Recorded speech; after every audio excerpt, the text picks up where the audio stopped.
नमस्ते बिहार, मैं हूं आपके साथ विभा उपाध्याय और बुलेटिन में सबसे पहले बात खबर बेतिया से, जहां पर नरकटियागंज से बीजेपी विधायक रश्मि वर्मा और उनके रिश्तेदार के बीच मारपीट का एक वीडियो सोशल मीडिया पर तेजी से वायरल हो रहा है। वायरल वीडियो की पुष्टि हालांकि न्यूज़ 18 नहीं करता, लेकिन वीडियो में विधायक रश्मि वर्मा साफ साफ धक्का मुक्की करती नजर आ रही हैं। वीडियो के बारे में ये बताया जा रहा है कि रश्मि वर्मा अपनी गोतनी और उनकी बेटी के साथ धक्का मुक्की और गाली गलौज कर रही हैं। ये पूरा वाकया एक सप्ताह पहले का बताया जा रहा है, जो नरकटियागंज के धनौजी फार्म का है, जिसमें विधायक रश्मि वर्मा अपने रिश्तेदारों के साथ झगड़ा कर रही हैं। हालांकि विधायक अभी केरल में है, लेकिन उन्होंने ये आरोप लगाया कि विगत 40 सालों से उनकी संपत्ति पर उनके पति के भाई की पत्नी और अन्य रिश्तेदार कब्जा जमा कर रखे हुए हैं और बार बार बात करने के बावजूद उनके हिस्से की संपत्ति उन्हें नहीं दी जा रही। विधायक ने कहा कि संपत्ति को लेकर उनके रिश्तेदारों के साथ कई मुकदमे थाने और कोर्ट में इस वक्त भी चल रहे हैं। विधायक ने यहां तक कहा कि आम के बगीचे से एक आम भी उन्हें नहीं दिया जाता है। यही कारण है कि वो बागीचे में गई, उनके रिश्तेदार भी अपनी बेटी के साथ वहां पर पहुंच जाते हैं और इसी दौरान दोनों पक्षों के बीच मारपीट और धक्का मुक्की हुई, जिसकी तस्वीर आप इस वक्त देख पा रहे हैं।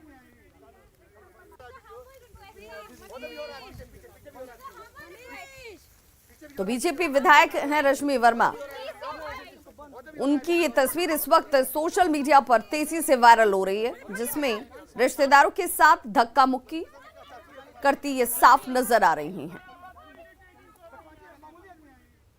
और अब बात न्यूज़ 18 के खबर के असर की, तो न्यूज़ 18 पर खबर चलने के बाद जमुई की दिव्यांग सीमा को आर्टिफिशियल पैर लगा दिया गया है। जी हां, बुलंद हौसले वाली सीमा अपने पैरों से उड़ेगी। देखिए दिव्यांग सीमा के हौसले वाली उड़ान।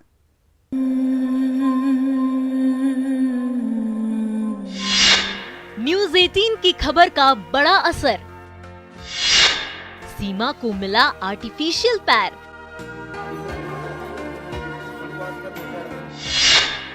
अब पैरों से उड़ेगी सीमा।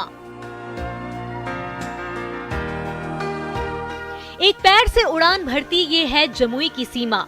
महादलित परिवार की सीमा पढ़ना चाहती है, बढ़ना चाहती है, लेकिन सीमा का एक पैर नहीं है। दूसरा कोई होता तो टूट जाता, लेकिन सीमा ने दिव्यांगता को कभी अपनी मजबूरी नहीं बनने दी। एक पैर से ही सीमा स्कूल की दूरी नाप दिया करती है। दुनिया सीमा के हौसले से तब परिचित हुई जब न्यूज़ 18 ने खबर दिखाई। हमने सीमा के हौसले को सलाम किया और सीमा की जिंदगी बदल गई। जमुई जिले के खैरा प्रखंड की फतेहपुर गांव की वो लड़की जो सीमा है, स्कूल जो एक पैर पर जाती थी, उसका अब दूसरा पैर भी लग गया है। देख सकते हैं आर्टिफिशियल पैर उसका लगा दिया गया है। जिला प्रशासन के द्वारा ये आर्टिफिशियल पैर लगाया गया है। बता दें कि न्यूज़ 18 ने इस खबर को प्रमुखता से दिखाया था और ये बड़ा असर होते दिख रहा है। न्यूज़ 18 पर खबर चलने के बाद जिला प्रशासन के अधिकारी हरकत में आए। बुधवार को सीमा को ट्राइसाइकिल दिया और शुक्रवार को आर्टिफिशियल पैर लगा दिया गया। अब सीमा खुश है। सीमा, पैर लग गया है, तो कैसा लग रहा है तुमको? अच्छा इनके सबसे पहले नाम तो बदलाव होना चाहिए। अच्छा लग रहा है। हमेशा अभी बदलाव चली के हो तो बारे किस में तरह की कोई परेशानी हुई? चलिए धन्यवाद। कोई नहीं। जो लड़की एक पैर से स्कूल की दूरी नाप देती थी, सोचिए दोनों पैर से क्या कुछ नहीं करेगी। हम तो यही कहेंगे कि अब सीमा पैरों से उड़ान भरेगी। न्यूज़ 18 के लिए जमुई से केसी कुंदन की रिपोर्ट। और अब बात सियासत की। मोदी सरकार में केंद्रीय इस्पात मंत्री आरसीपी सिंह का क्या होगा, ये सवाल अभी भी सवाल ही है, क्योंकि नीतीश इस मुद्दे पर खामोश हैं। पटना से लेकर नवादा तक न्यूज़ 18 ने नीतीश कुमार से आरसीपी सिंह को राज्यसभा भेजने के मुद्दे पर सवाल किया, तो नीतीश का जवाब क्या था, पहले आप वो देखिए। सर, ये राज्यसभा में सस्पेंस अभी तक बना है। आराम से वो तो कह रहे थे कि तुरंत निकलते हैं ताकि उन लोगों को कोई दिक्कत नहीं हो। सर आरसीपी पे सर बता दिया जाए सर, आज भी सर राज्यसभा या लोकसभा सर आरसीपी पे सर बता दिया जाए सर, आज भी सर राज्यसभा या लोकसभा सर। तो जाहिर है कि जेडीयू में राज्यसभा उम्मीदवार को लेकर सस्पेंस बरकरार है, क्योंकि जब तक नीतीश कुमार मोहर नहीं लगाएंगे किसी का नाम फाइनल नहीं होगा। गुरुवार को आरसीपी सिंह ने नीतीश कुमार से मुलाकात भी की थी, बावजूद इसके सस्पेंस कायम है। पूरी रिपोर्ट देखिए।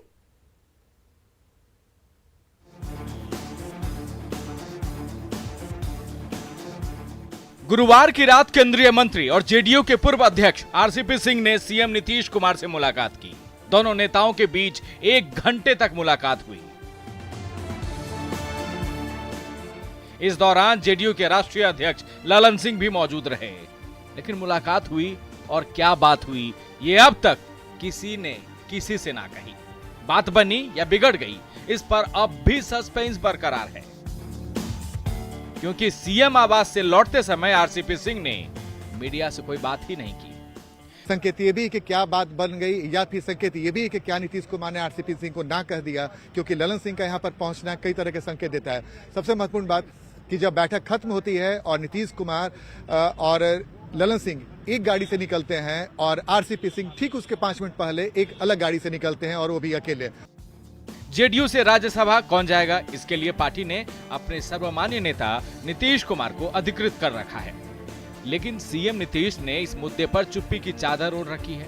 24 मई को सीएम से सवाल हुआ, वो तब भी चुप थे, और 27 मई को सवाल हुआ, तब भी चुप ही रहे। सर राज्यसभा किसको भेज रहे हैं?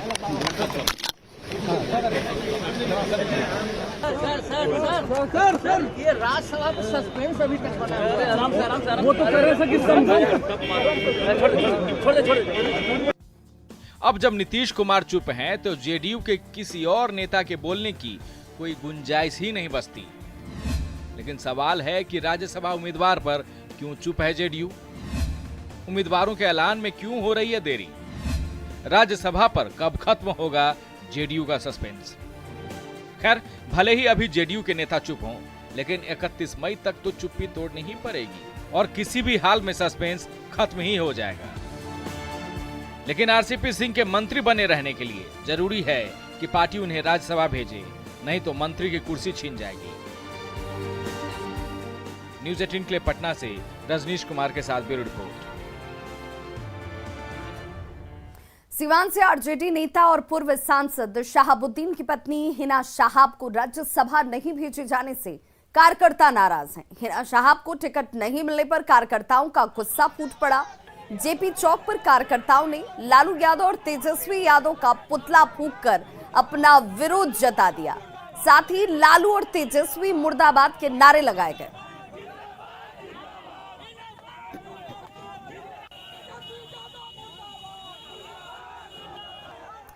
मंडल डैम परियोजना को लेकर बिहार और झारखंड के सांसदों ने केंद्रीय जल शक्ति मंत्री गजेंद्र सिंह शेखावत से मुलाकात की। केंद्रीय मंत्री की अध्यक्षता में उत्तरी कोयल जलाशय परियोजना के निर्माण कार्य की समीक्षा की गई। मीटिंग में बिहार के औरंगाबाद से सांसद सुशील कुमार सिंह, झारखंड के पलामू से सांसद वीटी राम और चतरा से सांसद सुनील कुमार सिंह भी इसमें शामिल हुए। मीटिंग में केंद्रीय मंत्री ने अधिकारियों को डैम के काम में तेजी लाने के निर्देश दिए।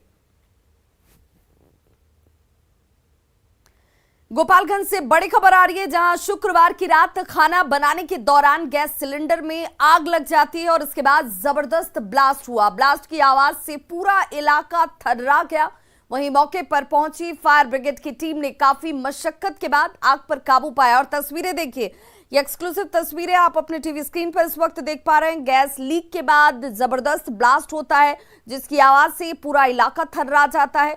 चारों तरफ चीख पुकार मच जाती है। यह घटना वार्ड संख्या 8 की है। वहीं अगलगी की घटना के बाद परिवार का रो रो कर बुरा हाल है, क्योंकि इस परिवार में अकेली महिला 3 बच्चों को पालती है। उसके पति का निधन 1 साल पहले ही हो गया था, जिसके बाद गांव के लोगों ने चंदा देकर महिला का झोपड़ी नुमा घर बनवाया। लेकिन बीती रात वो भी इस ब्लास्ट की वजह से जलकर खाक हो चुका है। अब महिला के पास बच्चों को खिलाने तक के लिए कुछ नहीं बचा।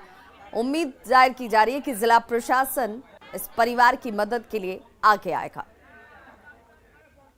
हमारे घर बगल में ही है, और एक बाइक मतलब कि हम लोग लहास देखे तो हम लोग घर से बाहर आए तो देखे कि यहाँ पे आग लगा हुआ है। और आग लगने का कारण ये था कि मतलब कि वो औरत है वो 1 साल पहले उनका हस्बैंड डेथ कर गए थे। उसके बाद वो मतलब गरीबी झेलते हुए गांव का सहयोग से एक झोपड़ी रखा गया उनके लिए, गांव के सहयोग। और झोपड़ी रखने के बाद अभी वो खाना बना रही थी, खाना बनाने की वजह से वो पाइप में कि कैसे वो सिलेंडर में आग लग गया। आग मतलब कि ज़्यादा पकड़ लिया, सिलेंडर फट गया और सिलेंडर फटने की वजह से उनको बहुत ज़्यादा क्षति हुआ। और मतलब कि वो कर्जा वगैरह ले करके पैसा भी रखी हुई थी घर बनाने के लिए और पूरा पैसा भी जल गया, उनका जो भी जेवर वगैरह था, कपड़ा वगैरह था और सब कुछ जल गया है। और बड़ी खबर औरंगाबाद से, जहां जहरीली शराब से आंखों की रोशनी चली गई है। युवक ने शराब पीने की बात भी मानी है। ये बड़ी खबर इस वक्त औरंगाबाद से, जहरीली शराब से एक युवक की आंखों की रोशनी चली गई। खुद युवक शराब पीने की बात कह रहा है। 24 मई को शराब पीने की बात कही गई है युवक की तरफ से और इस वक्त इस युवक का इलाज अस्पताल में जारी है। आँख से सब दिखाई नहीं दे रहा। कहाँ है, कैसे कहाँ है? कल तक लोक रहा था, पुलिस तो भी खत्म हो गया। मनीष कौची के पिए थे? शराब सब पिए थे। कहाँ से लिए थे? कार्य मोड़ पे सब पिए थे। कौन वाला शराब था? स्पिरिट था सर। तो औरंगाबाद के मदनपुर में जहरीली शराब से अब तक 12 लोगों की मौत हो चुकी है, जबकि कुछ लोगों का इलाज अब भी चल रहा है। एसपी ने बताया कि 3 एफआईआर दर्ज किए गए हैं और 9 आरोपियों को गिरफ्तार भी किया गया है। शराब के खिलाफ अभियान चलाकर 5 दिनों के भीतर 142 लोगों को गिरफ्तार किया गया है और 7000 लीटर शराब की बरामदगी की गई है। हमारे पास फिगर है, उसमें 12 लोगों की मृत्यु हुई है, जिसमें कि 8 लोगों के पोस्टमार्टम की बात आई है। 4 लोगों को संदिग्ध अवस्था में उन घर वालों ने चिकित्सा देकर मृत्यु होने के उपरांत उन्होंने पोस्टमार्टम कराए बिना ही दाह संस्कार कर दिया, लेकिन हम लोगों ने उसको मान के रखा है जांच में कि ये भी उससे प्रभावित हो सकते हैं। कुल अभी तक हमारी संख्या 12 है और एक व्यक्ति अभी भी एनएमसीएच में गया है। अभी सिवान पुलिस को पूर्व मुखिया प्रत्याशी के पति दिलीप सिंह की हत्या के मामले में बड़ी सफलता मिली। हत्याकांड में 3 अपराधियों को गिरफ्तार किया गया है। आपको बताते चलें कि 2 दिन पहले जमीन विवाद में चचेरे भाई ने अपने दोस्तों के साथ मिलकर दिलीप सिंह की हत्या कर दी थी, जिसके बाद पुलिस लगातार इस घटना की तफ्तीश में जुटी थी। मैरवा थाना क्षेत्र के बभनौली से गिरफ्तार अपराधियों के पास से 2 पिस्टल, 4 गोली और 2 मोबाइल बरामद किए गए हैं। 24/5/22 को एक मैरवा में एक दिलीप सिंह की हत्या हुई थी और इस घटना में प्रयुक्त 2 पिस्टल और 4 गोली और 2 मोबाइल बरामद किया गया है। जो अपराधकर्मी पकड़े गए हैं उनके नाम है हिमांशु सिंह, मैरवा के रहने वाले हैं, नीरज कुमार सिंह मैरवा के रहने वाले हैं और उज्जवल सिंह ये भी दरौली के रहने वाले हैं। हत्या का मोटिव यही था कि एक ज़मीन का टुकड़ा है, उसमें हिमांशु सिंह और जो मृतक हैं दिलीप सिंह, इनके बीच घटना के कुछ दिन पूर्व इस ज़मीन को लेने के लेकर, इसमें हिस्सेदारी को लेकर विवाद हुआ था और उसी विवाद के कारण यह हत्या की गई। मुजफ्फरपुर में 30 लाख की शराब के साथ 5 तस्करों को गिरफ्तार किया गया है, जिनके पास से 7,65,000 रुपए कैश की बरामदगी की गई है। डीएसपी ने बताया कि पिलखी पुल के पास शराब की डील की खबर मिली थी, जिसके बाद छापेमारी की गई और 5 लोगों को इस दौरान गिरफ्तार किया गया। इनमें प्रिंस यादव भी शामिल है, जिसकी कई मामलों में पुलिस को पहले से ही तलाश थी। पूछताछ में शराब के एक बड़े तस्कर बबुआ डॉन का नाम भी सामने आ रहा है, जिसे गिरफ्तार अभी तक किया नहीं गया है।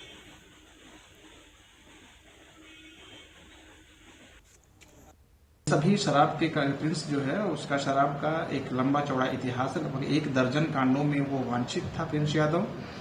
उसके साथ 3 और लोग पकड़े गए। 7,65,000 के आसपास का कैश भी रिकवर हुआ है और इन लोगों ने बताया कि ये शराब की डील करने के लिए ये लोग आए हुए थे। सारण के नैनी पंचायत में जबरन धर्मांतरण का मामला सामने आने के बाद जांच अब तेज कर दी गई है। टीएसपी ने जबरन धर्मांतरण से इनकार किया है। उन्होंने कहा कि जटुआ गांव में ईसाई धर्म के कुछ लोग जमीन खरीदकर निर्माण कर रहे हैं, जिसका कुछ लोगों ने विरोध किया। डीएसपी ने बताया कि न तो जबरन धर्मांतरण और न ही प्रलोभन देकर धर्म बदलवाने का कोई मामला सामने आया है। जो जांच किया गया है उसमें किसी व्यक्ति ने ये नहीं बताया है कि उसका जबरन धर्मांतरण किया गया है। एक व्यक्ति या दो व्यक्ति है जो पूर्व से 7-8 साल पहले उन्होंने दूसरे धर्म को अपनाया था। तो जब भी इस मामले में अभी तहकीकात चल ही रही है, जांच चल रही है, अगर कोई भी ऐसा मामला आता है जिसमें किसी प्रकार की इस तरह की बात आती है तो जांच करके उचित कार्रवाई की जाएगी।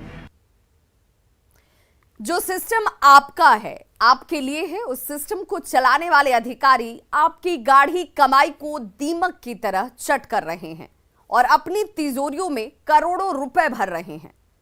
ग्रामीण विकास विभाग के डिप्टी सेक्रेटरी, जिसकी बड़ी जिम्मेदारी थी, उसने लोगों की सेवा की बजाय अपनी जेब को गर्म किया और करोड़ों की काली कमाई कर ली।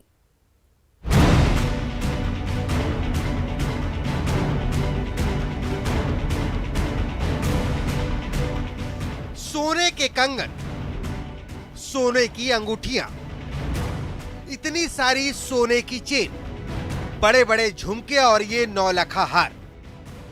इतना ही नहीं, साथ में सोने के 2 बिस्किट। इतने सारे गहनों को देखकर आपके मन में पहला सवाल यही कौंध रहा होगा कि इतने सारे गहने हैं तो किसके?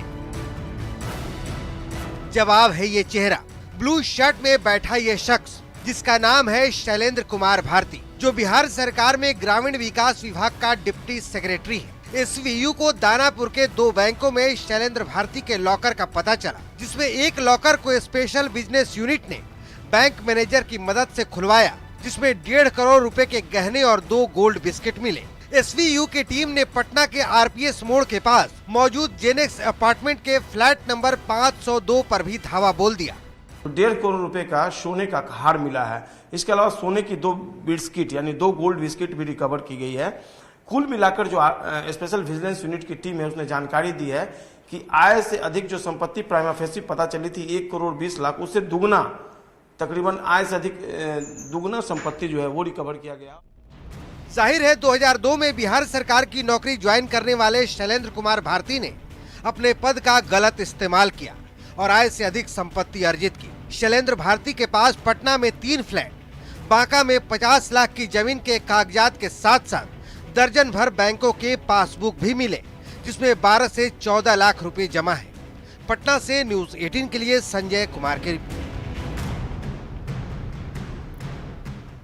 तो खबरों का सिलसिला लगातार जारी, आप देखते रहिए न्यूज 18 बिहार झारखंड, क्योंकि यहाँ खबरों का सिलसिला कभी नहीं थमता।